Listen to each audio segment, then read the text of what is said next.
Hi, my name is Ann Edenfield Sweet, and welcome to Wings for Life. We're so happy you're with us tonight. Tonight we have a very special guest, Monique Welch, and she is actually from Atlanta, Georgia, and she is an expert about money, and we are going to learn all about it. So here we go, and Monique, thank you for joining us tonight. Hi, my name is Monique Welch, and I am the co founder of Generational Wealth Builders Agency. When I first met Ann, I fell in love with the mission and the purpose behind Wings for Life International. And so my ask to her was, hey, how can I lend my knowledge, lend what I do to what you're doing? So here I am. Guys, I got into the finance industry because I realized there was this huge disconnect in knowledge and know-how from financial companies and the communities that actually needed them. There was like this undereducated, underserviced market. And I wanted to change that narrative.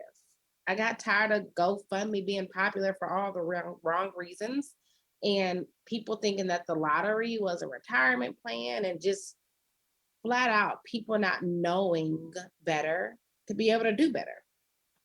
So I'll say this: growing up in my house, I won't speak to yours, but growing up in my house, we didn't talk about money like it was taboo. Like anybody grew up in a house where children were supposed to be seen and not heard.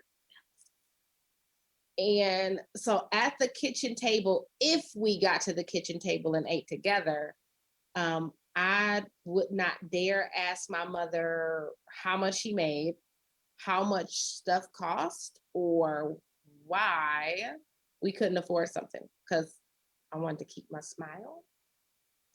But um, the more I have started to talk and be around wealthy folks, right? Folks that grew up like that, I know that they talk about money like it's not taboo. It's actually a regular topic of conversation. Like when their kids learn one, two, three, ABC, they learn where to put their money, how to invest it, how to grow it, how to charge people, like people from my community, um, to use it. And so I always say that finance, like money, this foreign language of finance, I call it financialese, is really simple. Like people make it sound difficult, but it's not. And there are some concepts that if they just broke it down, made it practical, like put it in simple terms, we can understand it, we can get it, we can take advantage of it. So that's why I'm here. I don't want you to play this money game, not knowing the rules, and so losing, not because you don't want to win, not because you aren't playing hard, you just haven't been taught how to play. So here goes, guys. I'm going to be talking about understanding the money game.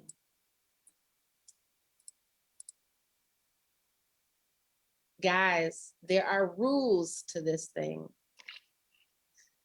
So here's rule number one, right? Before you play, you got to know the rules. Unless you know the rules to the game, how do you expect to win?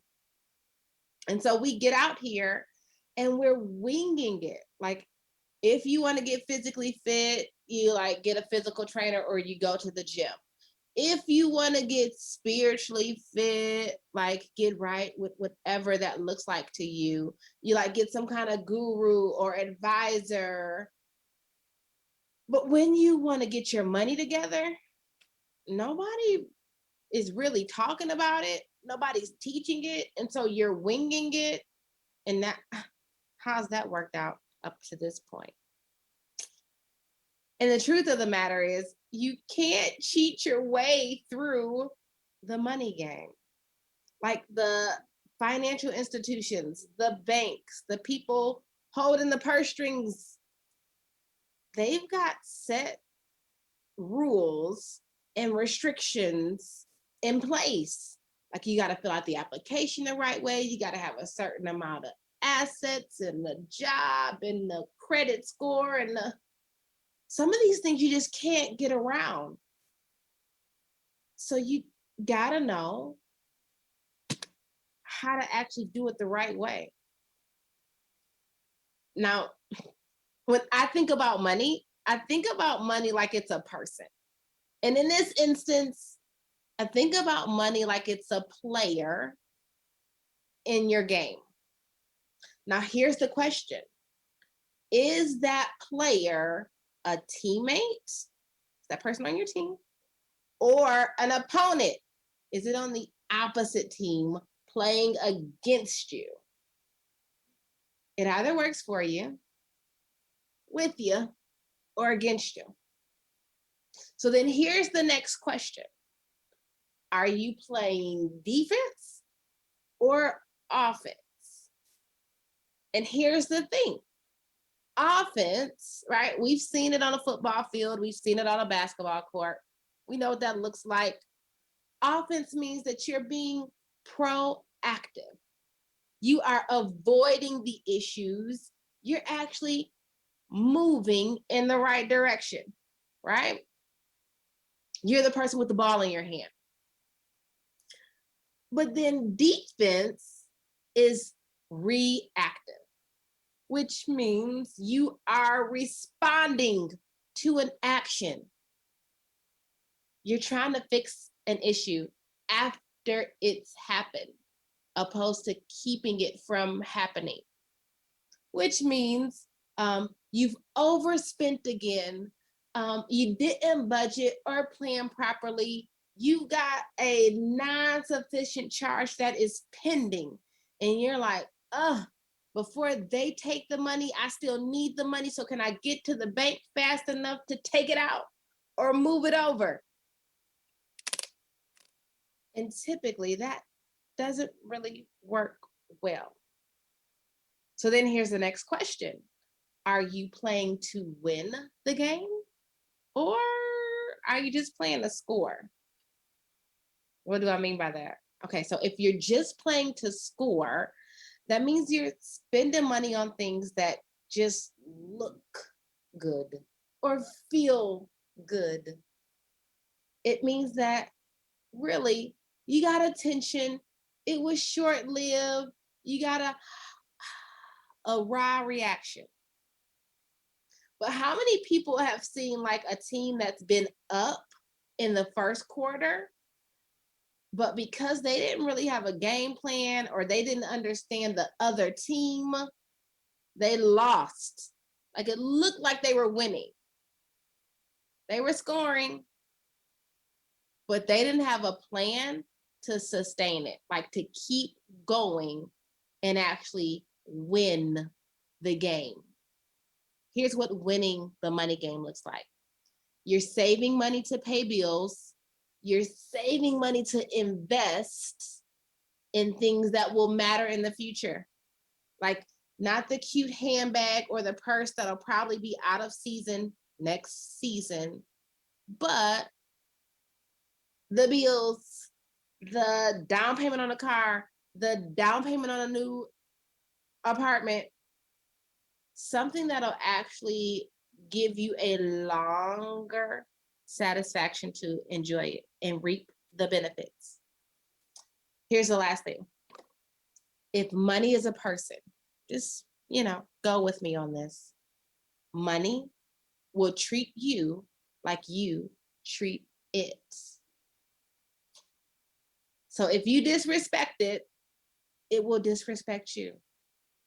If you don't give it enough time and attention, if you don't make sure it grows, probably won't give you any time and attention either. The next rule of the money game.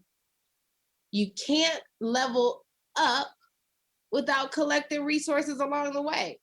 I mean, how many video games taught us that? If you don't have it, don't spend it.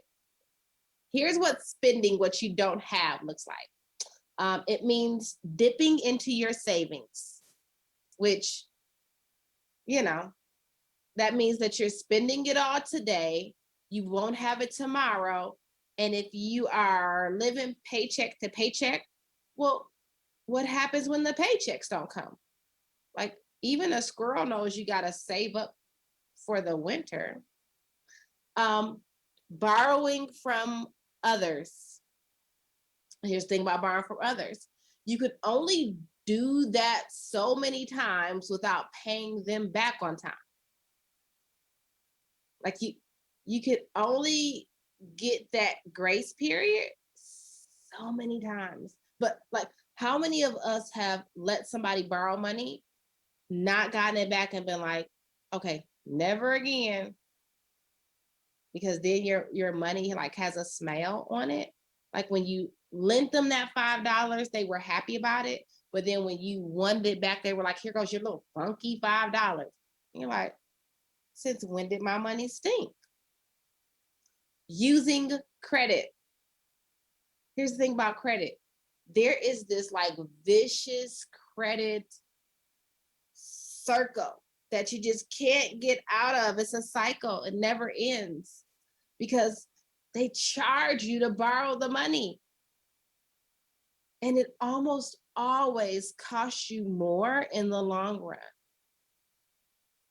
Now, when it comes to spending, the thing that you got to remember, that you always got to keep in your mind is nothing is free. Nothing is free. So when you're spending, say you spend more than you actually have in your checking account. Well, yeah, you got a savings account for overdraft protection, but that doesn't mean spend down to nothing in your checking and hope that the overdraft protection God save you. Because you get a non-sufficient funds fee. And that $10 item that you purchase turns into a $45 item because you got to pay the $10 back that you didn't have. And you got to pay the fee for them allowing you to make the purchase when you didn't have the money. There's this returned check fee. When you write the check and you're like, hey, it'll get me the grace period, it'll get the collector off my back, they'll think I paid it until they know I didn't. So it takes like a couple of days. They realize the funds aren't there. They send it back. The bank charges you the insufficient funds fee. The creditor charges you the insufficient funds fee. And then you gotta hope they don't try to pull it again. It's like, why would you keep trying? It wasn't there in the first place. But it's costing you. And it may be like, oh, okay, cool. So what? But then you get on check systems, which really just says, hey, don't trust them. They write bad checks. It follows you. And your reputation is everything. Last but not least, when it comes to nothing being free, interest on a loan. And interest just really means, how much are you charging me to borrow this money? Because I know you aren't just going to let me pay you back exactly what I borrowed. You're like, okay, because I'm letting you borrow it, I'm going to need that and some. That's interest. So when you can avoid it, just don't. The next thing is budgeting. Now, here's the thing about budgeting. It's you thinking out, making a plan, being strategic on what you spend. Do you have a playbook? Do you actually have a game plan? What's your plan? You got to map out your spending. And here's how you map out your spending. You got to actually be aware of what you have coming in. Hey, I work so many hours a week. I get paid X amount every hour. And so I should make this much. But then after I pay for my health insurance and I get taxed, if I look at my check, how much do I actually really make every week? Now, I say that because there's one thing to say, oh, I make $8 an hour and you work 40 hours a week. But then after they take out your taxes and your health insurance, that's like them cooking down a bag of spinach. Like y'all ever get fresh spinach, full bag, put it in a pot, cook it down, and you're like, this is like one serving. Like the family's not eating this bag of spinach. That's kind of what happens to the check. But if you know that, you shouldn't really be surprised after the first couple of times you get the paycheck and you see what was taken out. So, are you paying attention to what you're actually spending? And that means, that whole spending thing we just talked about, you can't spend more than you have.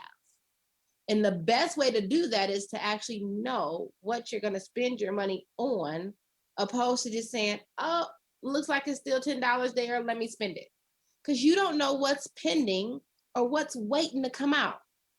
And that's the easiest way to get trapped. Here's the thing about planning what you're going to spend your money on. And this is so much easier than said. Want versus need. So you got to ask yourself, why do you want or need what you're about to buy? Like, do I actually need this cute dress or do I just want it? What will you gain if you get it? What are you getting out of it? Like, okay, you get the dress, but then I'm sure you had other dresses to pick from. Might be cute, might get a couple of ooh girls, but then what after that? Like, how many times are you gonna wear it? Are you really gonna get your wear out of it? Are you gonna get your money's worth? Do you really need it? And then the when. When can you afford to get it? Like, can I really afford to spend this extra money or buy that right now? Or do I need to wait? Like, do I have to have it right now? Can I afford it or can it wait? And if it can wait, you can wait. So, this goes with that whole budgeting thing. Count the cost. Many of us, I'll raise my hand, are guilty of having champagne taste on a beer budget, which means, oh, I want that, but I can't afford it. So I probably shouldn't get it. Everything that glitters ain't gold. Don't fall for the price trick. Just because it costs more doesn't make it better. But we have been conditioned, like the commercials, the labels, they all tell us that the more you pay, the better it is, which isn't always the case. Because really, when it comes to the name brand versus generic, you're most oftentimes paying for the name. Like, I have looked at some things, guys, when it's on the shelf, side by side, the store brand the like name brand. And I've looked at the ingredients and said, oh, that's on both of them. All right, what else? What else? That's on both of them. The ingredients have been the same on a lot of products. The only thing that's different is the name that I've been told, that I've been taught costs more. Don't fall for that trap. And when you can, use a coupon. When you can, get the cheaper products. And above all, don't get it just because you want to, but get it when you can. So then there's the whole borrowing money thing. Here's the first rule of borrowing money. If you don't have a way to make the money to pay it back, don't borrow it. Like, have you ever had someone who's like, hey, I don't have a job right now, but if you let me borrow $100, I'll pay you back next month? Well, then my next question is, okay, you don't have a job. You've ran through all of the people on your list. So you've probably borrowed money from them before too. And you got to me. Like, how long was that list that you got to me? But now you want to borrow it and you say you're going to pay me back, but you also told me you don't have a job. How are you going to pay it back? So I have this rule of thumb, and maybe you all don't have this rule of thumb. I get it. I have this rule of thumb that if I can't afford to like not get it back, I don't let people borrow it. But then that goes into this.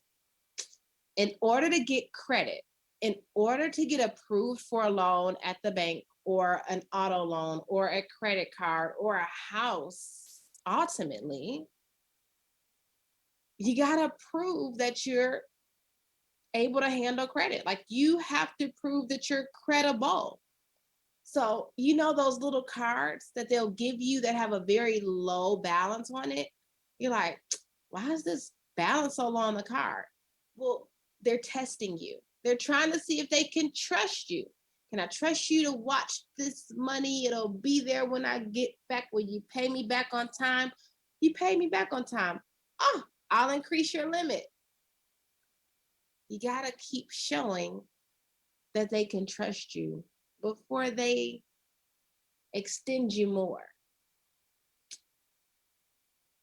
And the last thing, and I know this one is kind of a gut check. If you were the business person on the other end, if somebody rang your phone or said, hey, can I borrow $100? Remember, I started off this rule with that. Somebody asked you to borrow $100. Would you trust you to pay it back on time? Is the creditor being fair when they say no? Or, you know, does it make sense based on your track record? I mean, you can always get better. Just a question to ask yourself. So now, saving. Saving, I call that the home court advantage, because you are the most reliable person that you know, unless you're not, which means you gotta pay yourself first. If cash is king, why wouldn't you save your cash? You can't control other people. You can't control outside factors, but hopefully you can control yourself. And I know savings is a muscle. And because a lot of us haven't worked out that muscle, it's weak.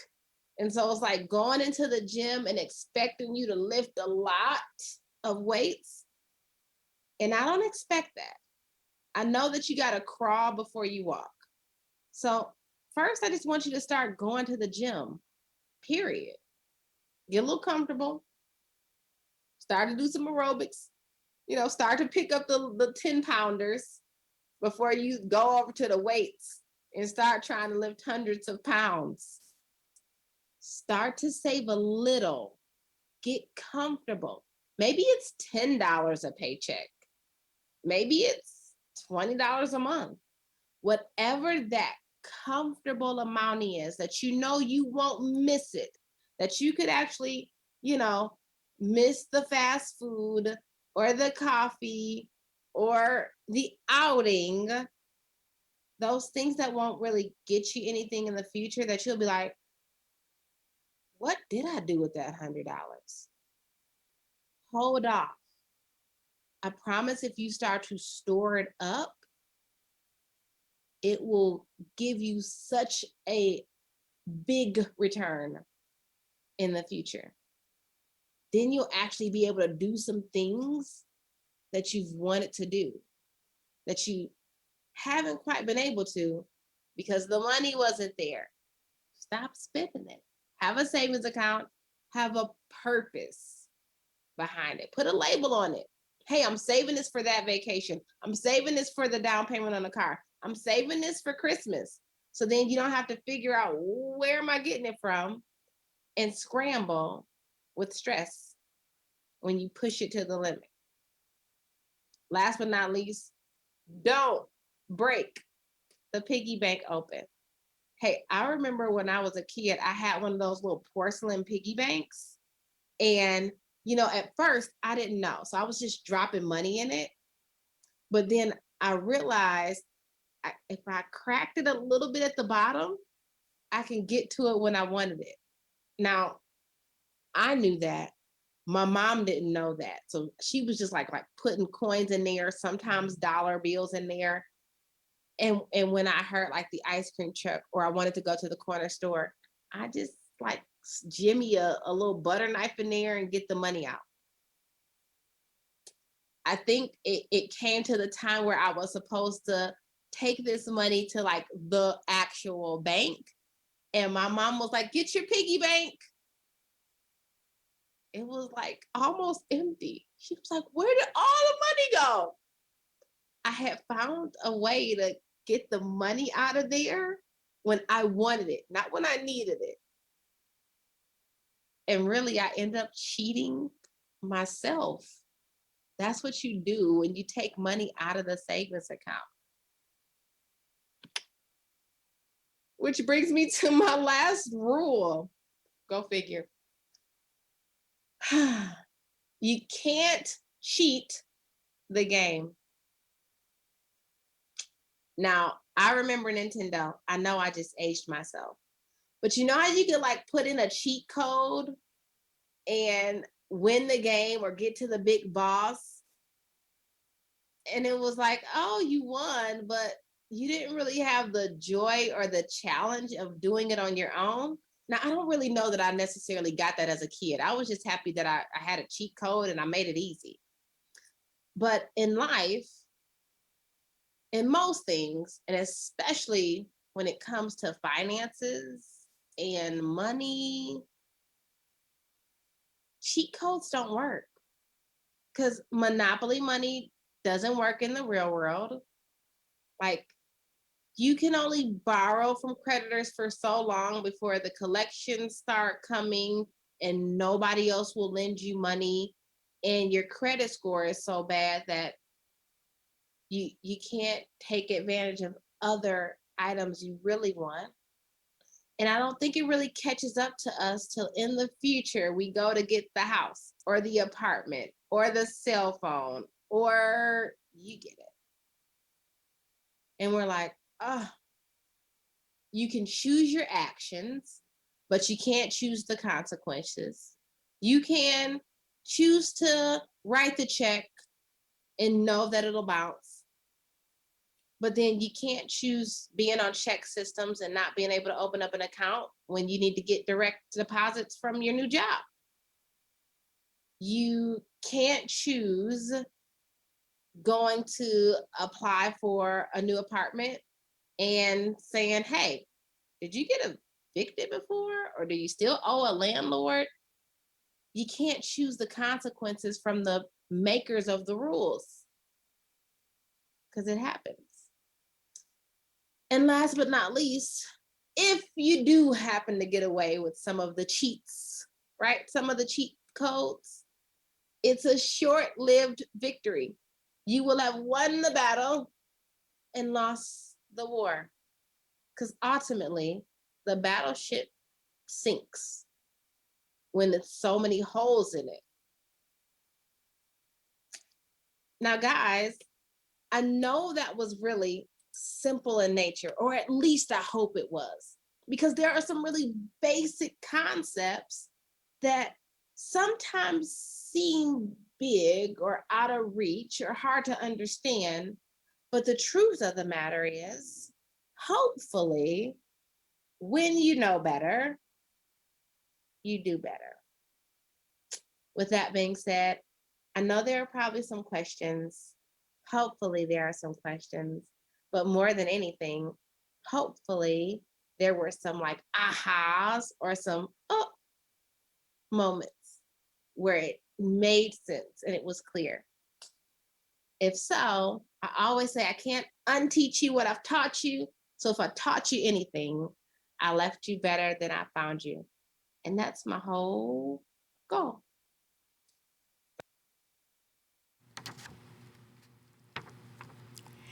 I always like to close with a story, and this is a story about 57 cents because we're talking about money. A little girl stood near a small church where she had been turned away because it was too crowded. I can't go to Sunday school, she sobbed as a pastor walked by. Seeing her shabby, unkempt appearance, the pastor guessed the reason why and took her inside and made a place for her in the Sunday school class. And this little child was so happy. Well, 2 years later, the child lay dead in one of the local tenement buildings nearby. Her parents called for this kind-hearted pastor who had befriended their daughter, and as they were moving her body, they found a small crumpled red purse that inside it looked like trash, but instead it was 57 cents. And a small little note that was handwritten in her writing that said, this is to help build the church building a little bit bigger so more children could go to Sunday school. For 2 years, she had saved this offering. When the pastor prayerfully read that note, he knew exactly what he needed to do. He went to his deacons and he said, get busy. We need to raise more money. We've got to build a building. A newspaper learned of the story, published it, and a very wealthy man donated land. Church members made large donations and checks came in far and wide. Soon they had over $250,000. This was at the start of the century. That's not the end of the story. When you are in the city of Philadelphia, look up to Temple Baptist Church with a seating capacity of 3,500. Be sure to visit Temple University, where thousands of students go every year. Have a look, too, at the Good Samaritan Hospital and a Sunday school building that honors hundreds of beautiful children built so they would have room to go to Sunday school. In one of the rooms is a building that may be seen the picture of the sweet face of the little girl who gave 57 cents and made such a remarkable change in our lives. So think about every penny that you spend. How could it be spent and how can you use it? Thanks for being with us at Wings for Life. Good night, everybody.